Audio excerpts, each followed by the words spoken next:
The search for the purpose of life has puzzled people for thousands of years. That's because we typically begin at the wrong starting point ourselves. We ask self-centered questions like, what do I want to be?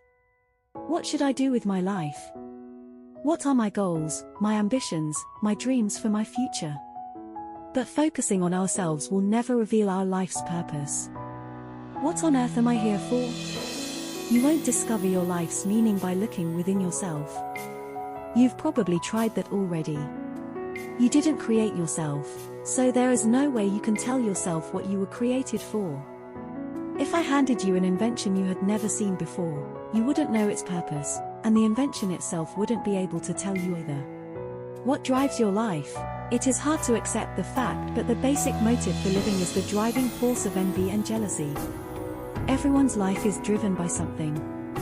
Most relative definition of the verb drive is to guide, to control, or to direct.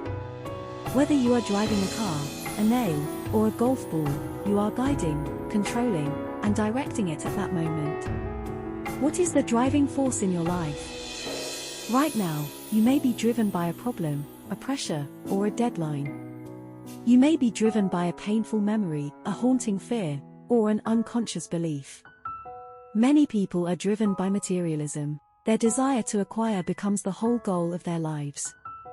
This drive to always want more is based on the misconceptions that having more will make me more happy, more important, and more secure, but all three ideas are untrue. Possessions only provide temporary happiness. Because things do not change, we eventually become bored with them and then want newer, bigger, better versions. Many people are driven by guilt. They spend their entire lives running from regrets and hiding their shame. Guilt-driven people are manipulated by memories. They allow their past to control their future. They often unconsciously punish themselves by what on earth am I here for? Sabotaging their own success. Many people are driven by resentment and anger. They hold on to hurts and never get over them. Instead of releasing their pain through forgiveness, they rehearse it over and over in their minds. Some self-driven people internalize their anger, while others explode it onto others. Both responses are unhealthy and unhelpful. Many people are driven by fear. Their fears may be a result of a traumatic experience, unrealistic expectations, growing up in a high-control home. Regardless of the cause, fear-driven people often miss great opportunities because they're afraid to venture out. Instead, they play it safe, avoiding risks and trying to maintain the status quo. Many people are driven by the need for approval. They allow the expectations of parents or spouses or children or teachers or friends to control their lives. Many adults are still trying to earn the approval of unpleasable parents. Others are driven by peer pressure, always worried by what others might think. Unfortunately, those who follow the crowd usually get lost in it. Nothing matters more than the purposes for your life, and nothing can compensate for not knowing them, not success, wealth, fame, or pleasure. Without a purpose, life is motion without meaning, activity without direction, and events without reason. The benefits of purpose-driven living. There are 5 great benefits of living a purpose-driven life. Knowing your purpose simplifies your life. It defines what you do and what you don't do. Your purpose becomes the standard you use to evaluate which activities are essential and which aren't. Without a clear purpose, you have no foundation on which you base decisions, allocate your time, and use your resources. You will tend to make choices based on circumstances, pressures, and your mood at that moment. Knowing your purpose focuses your life.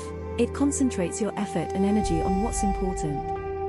You become effective by being selective. It's human nature to get distracted by minor issues.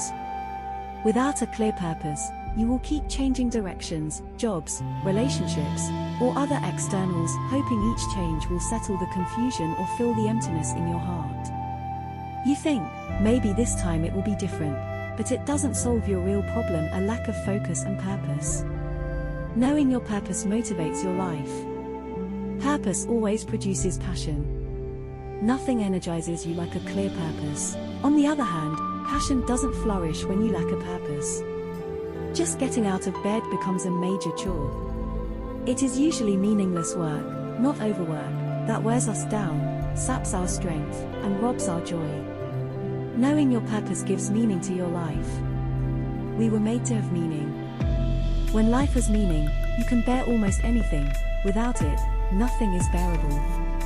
If your priorities don't get scheduled into your planner, other people's priorities will get put into your planner. The solution is to be clear about your life's highest objectives and then to learn to say no with grace.